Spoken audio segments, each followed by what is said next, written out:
Привет!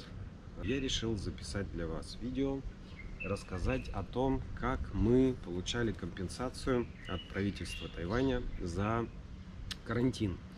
2 недели карантина, в которых мы просидели в самоизоляции после поездки, вынужденной поездки в Малайзию.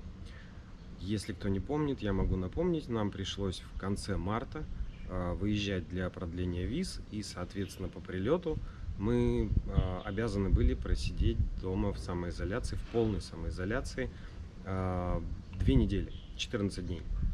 Значит, на этой неделе мы получили письма от администрации города Тайчжона. Ну, такие обычные письма, 3 письма, в которых нам значит, районная администрация сообщает о принятом решении, о том, что они одобрили нашу заявку и переведут нам компенсацию. Компенсация это 1000 тайваньских долларов в день на человека, которого обязали провести на самоизоляции какое-то время. Ну, соответственно, стандартное время 2 недели. Получается, на каждого человека правительство переводит 14 тысяч тайваньских долларов. Нас 4, и мы получили сейчас за 3. Это за меня, за моих детей.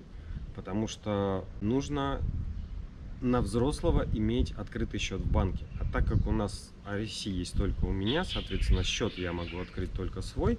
Соответственно, жена не смогла получить эти компенсации, но время еще есть, возможность остается подать на компенсацию в течение 2 лет. Компенсацию выплачивают в течение, получается, примерно 3 месяцев. То есть месяц на рассмотрение заявки и принятие решения, потом приходит письмо и какое-то время на перевод. Ну вот мы его получили в конце июня. Подали мы заявку, по-моему, в марте, ну и, соответственно, там вот чуть больше месяца прошло на получение.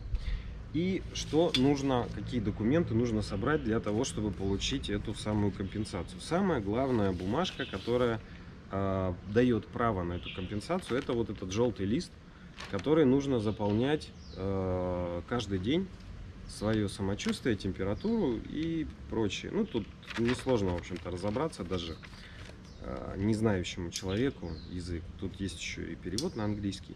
Вот. Эта бумага, это основное. Ее выдают по приезду на Тайвань, когда выписывают предписание находиться на самоизоляции.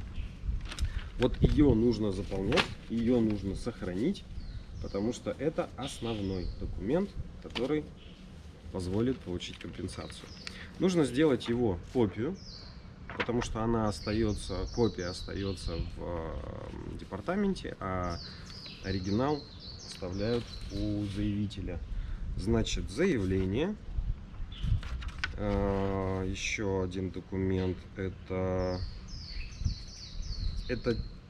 типа бланка описание ситуации. Ну, то есть, если я правильно понял, здесь заполняется там номер паспорта, RC, номер счета и даты, и какой вид деятельности был, так скажем, прерван. Ну, то есть, это работа или что-то еще, да, или там вынужденный простой.